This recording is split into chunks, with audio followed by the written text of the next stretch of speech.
مبارک مشه طالبانو او امریکا د سولې د توافقنامې د لاسلیک نیټه اعلان کړه.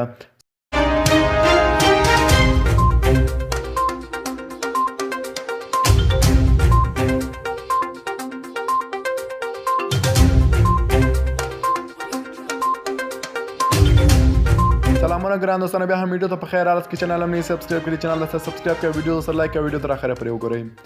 د امریکا د بهرنیو چارو وزیر مایک پامپیو وایي له طالبانو سره د تشدد د کمولو په برخه کې توافق ته رسیدلی او د دواړو لورو ترمنځ به د سولې توافقنامه د روانې میاشتې په 29 نیټه لاسلیک شي. د امریکا له بهرنیو چارو وزیر څخه په همدې تړاو خپره شوې خبرپاڼه کاږي چې د امریکا متحده ایالات له اوږدې مودې راهیسې په افغانستان کې د جګړې د پای ته رسولو، د خپلو او متحدینو د عسکرو د شمېر راکمولو او په افغان خاوره کې د بهرنیو تروریستي ډلو د فعالیت د مخنیولو لپاره د سیاسي حل لټولو په موخه له طالبانو سره په خبرو بوخت دی.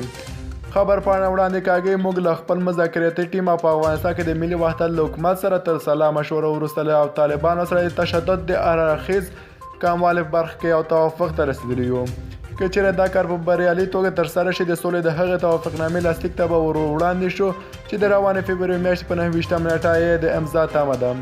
د خبرپاڼې په بنسټ د توافقنامې د لاسلیک وروسته به بین الافغاني مذاکرات پیل کیږي تر څو د افغانستان د راتلونکي سیاسي چوکاټ په اړه پکې خبرې وشوې او یو تلپاتې اوربند ته لاره هواره شي.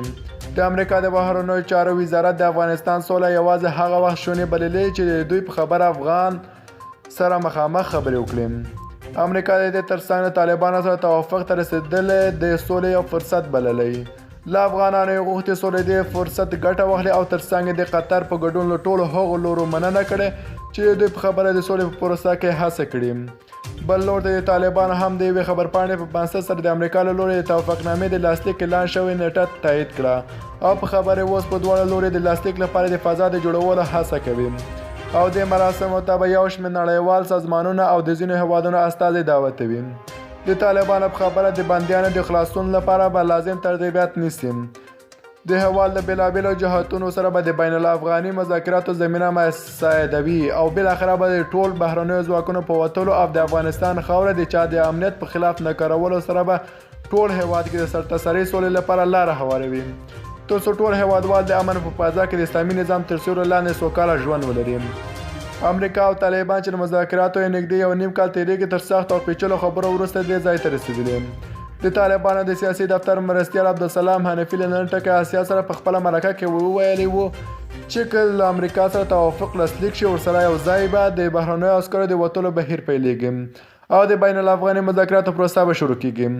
د حنفي په خبره له توافق سره هم مهاله او تر بین الافغاني مذاکراتو وړاندې به 15,000 طالبان بندیان ازادېږي او په غبرګون کې به طالبان 1000 تنه د مقابل اړخ بندیان ازادوي.